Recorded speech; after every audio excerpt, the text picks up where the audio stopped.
Écolocalisation et expérience de mort imminente. Je suis toujours émerveillé par certaines personnes aveugles qui développent des capacités d'écolocalisation pour se déplacer et éviter les obstacles. En plus de la canne blanche que les non-voyants peuvent utiliser, ils n'ont besoin d'aucun appareil technologique. Certains aveugles produisent de petits tics avec leur bouche ou tapent le sol avec leur canne. Ils peuvent aussi tenir compte des bruits ambiants, comme le bruit des pas, du vent et de la circulation. Les sons produits rebondissent sur les objets environnants et reviennent sous forme d'écho. Le cerveau analyse alors ces informations sonores pour construire une représentation de l'espace, parfois très précise, presque comme une image en 3 dimensions.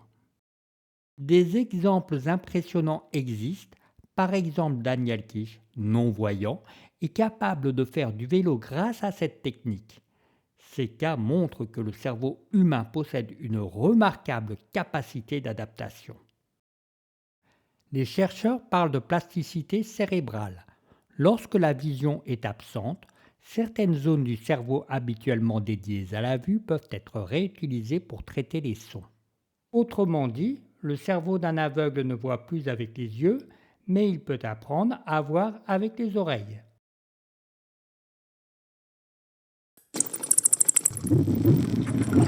Dans la nature, l'écolocalisation est utilisée par des animaux tels que les chauves-souris et les dauphins.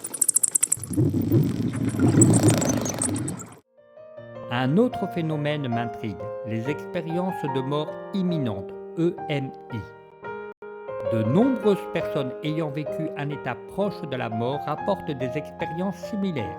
Sensation de quitter leur corps, passage dans un tunnel, perception d'une lumière intense, rencontre avec des proches ou des figures marquantes.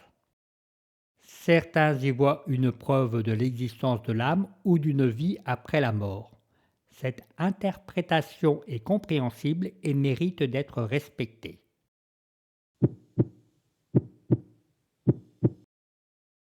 Cependant, la communauté scientifique propose des explications plus prudentes. Dans des situations critiques, manque d'oxygène, anesthésie, stress extrême, le cerveau peut produire des perceptions très intenses. La sensation de sortie du corps pourrait provenir d'un dysfonctionnement temporaire des zones du cerveau impliquées dans la perception du corps et de l'espace. La vision d'un tunnel pourrait être liée à une diminution de l'apport en oxygène dans certaines zones du cerveau. Les images lumineuses ou les rencontres pourraient être influencées par la culture, les croyances ou les souvenirs personnels. Une question reste particulièrement fascinante. Comment expliquer que certaines personnes aient l'impression d'observer la scène, par exemple un bloc opératoire, depuis l'extérieur de leur corps? Deux grandes hypothèses peuvent être envisagées. Premièrement, une hypothèse spirituelle. La conscience ou l'âme se détacherait du corps et percevrait réellement l'environnement. Deuxièmement, une hypothèse neurocognitive. Le cerveau, en situation extrême, reconstruirait une scène à partir d'indices sensoriels, sons, voix, souvenirs récents, donnant une impression très réaliste. Cette hypothèse est d'autant plus compréhensible lorsque la personne a vu le lieu avant son EMI. Par exemple, son cerveau a pu mémoriser le personnel et les éléments d'un bloc opératoire avant une intervention chirurgicale. Dans cette seconde hypothèse, le cerveau utiliserait toutes les ressources encore disponibles. Comme chez une personne aveugle, il pourrait exploiter les sons pour reconstituer l'environnement.